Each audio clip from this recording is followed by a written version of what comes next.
Hi, my name is Miguel Naranjo. I work for the United Nations Climate Change Secretariat in Bonn, in Germany, and I'm going to be talking to you about climate change mitigation.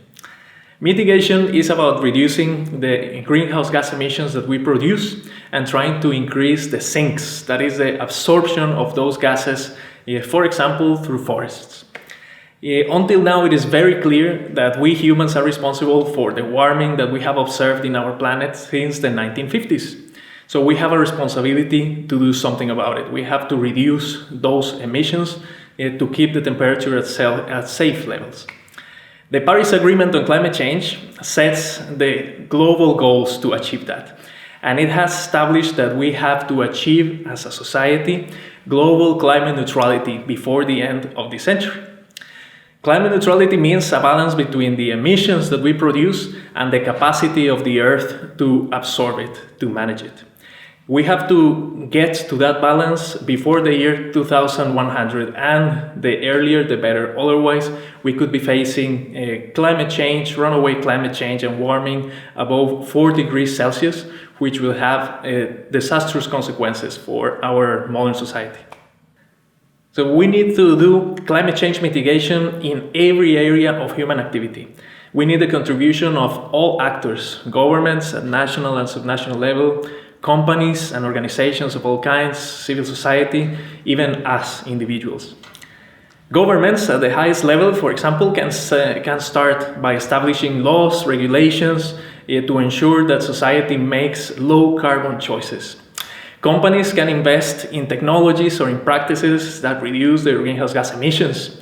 And we as individuals can also contribute by changing, for example, our consumption habits to make sure that we use products and services that are also less carbon intensive. This means we need to achieve low carbon development, which means a development that is compatible with the goals of the Paris Agreement, with keeping us under the 2 degrees Celsius of global warming that we wish to achieve as a maximum. To get there, we need to focus not only on the technological solutions, which is infrastructure, energy generation, etc., but we also need social and economic innovation. To give you an example, electric cars. Electric cars are part of the solution to reduce greenhouse gas emissions potentially. However, if they are going to be implemented in a wide scale, we need first to have affordable electric cars so that you and me can buy one of those and start using it.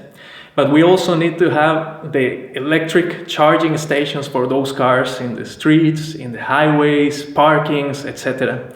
Without a change in the way we treat cars, without a change in the organization around the industry of cars, even if you and me want to buy an electric car and use it, it's difficult. So we need the technological solutions, but also the social innovation and the economic incentives to make those solutions available to everyone. The fifth assessment report of the IPCC establishes a carbon budget. This is an amount of carbon or greenhouse gases that we can emit if we are going to meet the goals of the Paris Agreement. The carbon budget is estimated at 840 gigatons of CO2. That is 840 billion tons of CO2. At this point in time, we have already emitted more than half. That is 531 gigatons. And at the speed that we are emitting today, at the rate that we are emitting, which is 10 gigatons of CO2 per year, we will reach that limit, that budget, in just 30 years. So we need to act now. We need to make decisions today. If you consider that the average piece of infrastructure, an energy plant, a highway, etc., usually has a life of around 30 years, that means that what we build today will be locked in place until we meet that budget. So we need to change to renewable energy. We need to make low carbon investments today if we are going to stay under that budget. We need also to track how we're doing according to this goal that we have. At the highest level of tracking, we have the reporting mechanisms for national governments or countries under the UN Climate Change Convention. These are procedures that have been agreed at international level among the national governments of the world, and each country reports their greenhouse gas inventory, how much greenhouse gases they are emitting, and their reports are assessed by their peers, by their governments. But then, below the national governments, companies and organizations can also contribute and can also measure and report their own greenhouse gas emissions. They have tools for doing this. For example, the Greenhouse Gas Protocol Corporate Accounting Standard or the ISO 40064 standard. And there are others, industry-specific standards or methodologies that they can use to estimate their emissions. And it doesn't stop there. Us as individuals can also estimate our own personal greenhouse gas emissions or our families, our household emissions.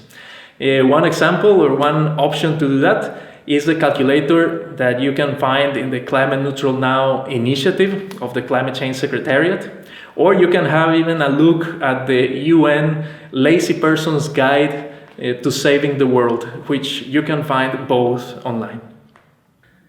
So we need to track our progress, and we are developing the tools and we're implementing them, but there are still some challenges. In some countries and in some sectors, we still don't have all the data that we need. Some of the calculations are very complex, and so we need to keep working on the calculations themselves. Sometimes expertise is lacking. We need to distribute better the availability of resources to the calculations. And also awareness in some areas still lacking. So we are developing the solutions, we are implementing it, but we need to do it much faster. We only have at maximum the next 30 years to implement the solutions.